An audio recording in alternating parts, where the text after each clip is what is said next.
print, email, Facebook, Twitter, more. How to unlikely South Americans transformed an indigenous art center. Warning: this article contains the names of Aboriginal people who have died. Cecilia Alfonso and Gloria Morales come from dramatically different social, cultural and political backgrounds. In their home country of Chile they would likely have never met. They're also not the most obvious candidates to negotiate the fraught politics and cultural protocols of a remote Aboriginal community. Yet, over the past 15 years, their blend of passion and hard-headed pragmatism has transformed the Walukerlang Art Centre into one of the most successful in Australia, earning the praise of the Warlpiri artists it supports. So how did these two Chilean women make their way to a remote Indigenous community in outback Australia, and stay there?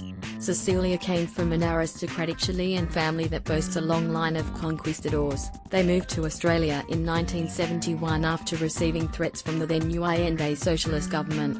Gloria, in contrast, grew up in an indigenous Mapuche community in Chile. The people struggled to survive and were sometimes forced to work for nothing on land they once owned. When Allende died in 1973 in a coup led by the infamous General Pinochet, a friend of Cecilia's family, Gloria's family grieved. "We often say, had we been in Chile, it's very unlikely our paths would have crossed," Ms. Alfonso said. Through grit and intelligence, Gloria got a scholarship to university and became an art conservator. But as someone from the wrong side of the tracks, she found it hard to advance in Chile and emigrated to Australia. Cecilia, meanwhile, studied art administration and in 2001 was offered her dream job, managing an Aboriginal art centre in the tiny community of Uendemu, 300 kilometres northwest of Alice Springs. When she advertised for an assistant, Gloria was the standout candidate. "They hired me because I'm an outsider, whether it adorns mugs in airport gift shops or canvases bound for an exhibition in Singapore." Cecilia speaks the Walukerlang art with gusto, and an eye for the bottom line. She's accompanied the women artists on bush trips where they sleep in dry creek beds and sing and dance their connection to country under the desert's starry skies. But she's clear on the difference between cultural practice and commercial reality. "I could sell rice to China," she said. "I didn't come here to be spiritual. They don't want some hippy-dippy person. They hired me because I'm an outsider." According to Cecilia, when she arrived she found the art pretty dreary. She told the Warlpiri people there was a lot more competition in the market and they'd have to lift their game. "Some in the community were upset. They thought I was insulting them because I was very blunt," she said. Increasing the color palette for Seven Sisters established in 1984, Walukerlang was one of the oldest of the Aboriginal art centers that erupted across the country in the 80s, each with its own distinctive style. These federally funded art centers became sites of cross-cultural engagement. Though run by a local Indigenous board, their managers were usually white people educated in arts management and the art market. They managed the merchandising and balanced the books, while mediating cultural difference and handing out checks. But one of the first things Ms. Morales did when she arrived at the art center was extend the artist's color palette. In nearby Papunya Tula, the dot painting that kicked off contemporary Aboriginal art in the early 70s had a well-established brand based on traditional ochres in red, yellow, black and white. The Walukerlang artists had already distinguished themselves with the use of much brighter colors, but with acrylic paints available in hundreds of colors, Ms. Morales saw the chance to go even further. After all,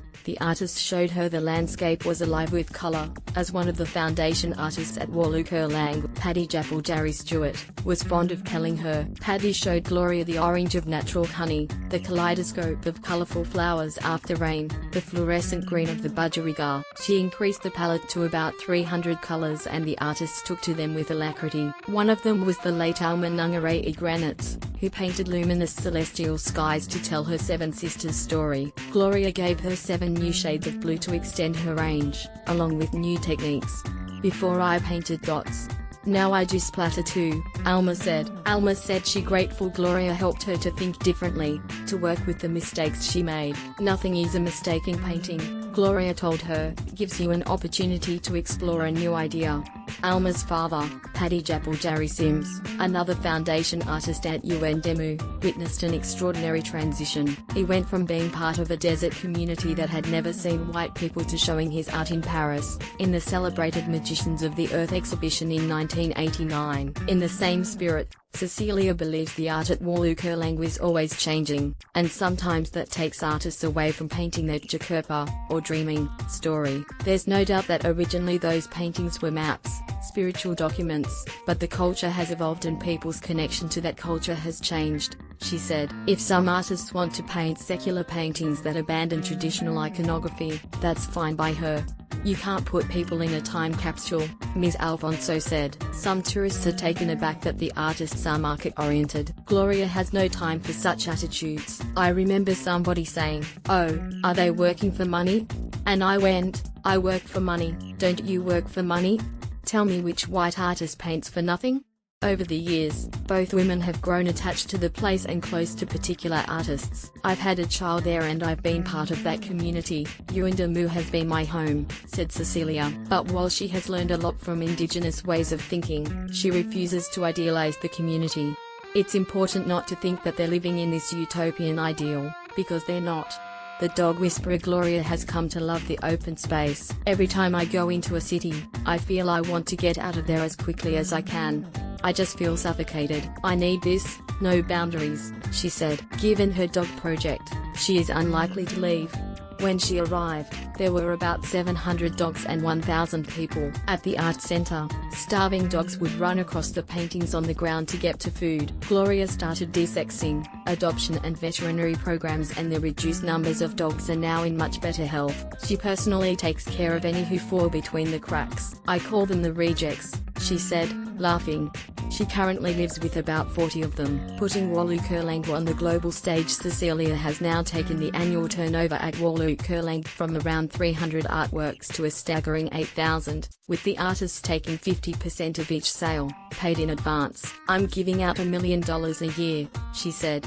Her bold honesty seems to have been accepted. If the Warlpiri don't like you, they do get rid of you. She is proud she has put art from Walu Kurlang on the world map, but she is unequivocal about why it has worked. "Gloria is my secret weapon. She is also one of the most important relationships of my life. Their relationship is a small miracle." Recently, on her first trip to Chile in 2 decades, Cecilia traveled to Gloria's indigenous community to meet her family, who received her warmly. The woman, who counts a former Chilean president among her European forebears, communed with those the colonizers had dispossessed. In some ways, the cross-cultural relationship between Cecilia and Gloria mirrors the small acts of healing that can happen every time a white Australian buys a piece of Walu Kurlang.